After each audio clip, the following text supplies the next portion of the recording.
बघा मी आज खिचडी बनवणार आहे साबुदाण्याची. आज गुरुवार आहे, उपवास आहे आणि आमच्या घरात सगळ्यांना खिचडी आवडते. त्यासाठी मी 2 वाटी साबुदाणे स्वच्छ धुवून 2-3 वेळा स्वच्छ धुवून गाळून घेऊन परत 1 वाटी साबुदाण्याबरोबर पाणी ठेवून भिजवून घेतलेलं आहे. 4 तास भिजवून घेतलेलं आहे. नंतर 4 तासांनी त्याला पूर्ण मोकळा करून घेतलेला आहे साबुदाणा. त्याच्यात चवीप्रमाणे मीठ टाकून पूर्ण दळून घेणे.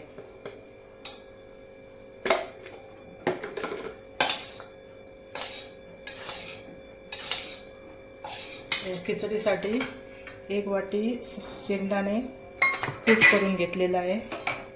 अर्धी वाटी तूप घालायचं आहे. कापून घेतलेल्या मिरच्या, हिरव्या मिरच्या आणि 1 वाटी बटाट्याच्या फोडी. आता आपण 1-अर्धी वाटी तूप घालू. मी तुपातच बनवते, काही लोक तेलात पण बनवतात, पण मी केलेलं आहे. तूप चांगलं गरम व्हायला पाहिजे.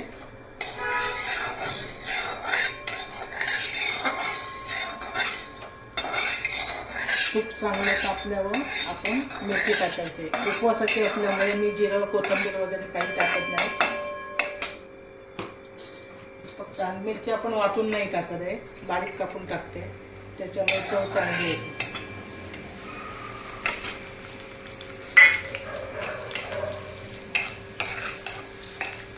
आपण जर बटाटा उकडलेला नसला तरी बारीक करून आपण टाकला तरी तो शिजून निघतो.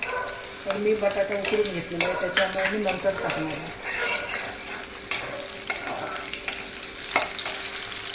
आता मिरची चांगली भाजून आलेली आहे.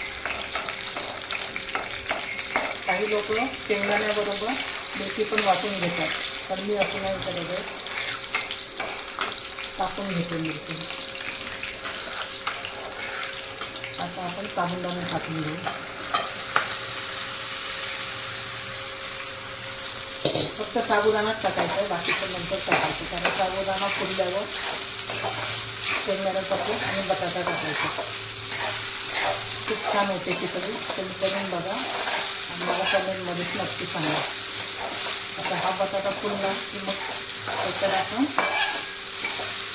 कूट आणि बटाटा टाकणार आहे.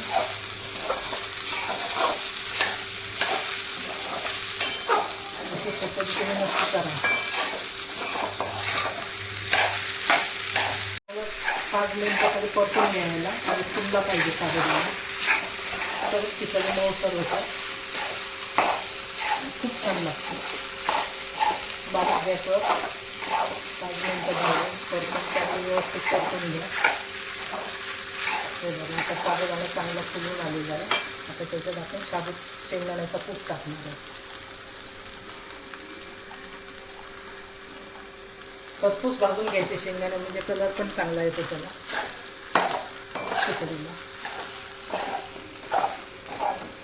काही लोक सगळं बटाटा, कूट, साबुदाणा एकदम टाकतात, पण तसं न करता असं करून बघा तुम्ही. साबुदाणा फुलत नाही, नंतर पहिला फुलवलं की चांगला फुलून निघतो. खिचडी एकदम मऊसूत छान खिचडी होते. आता बटाटा टाकते.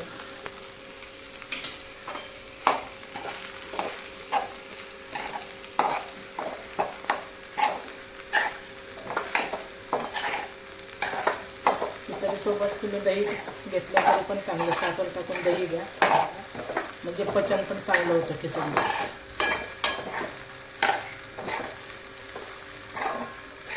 आता खिचडी होत आलेली आहे.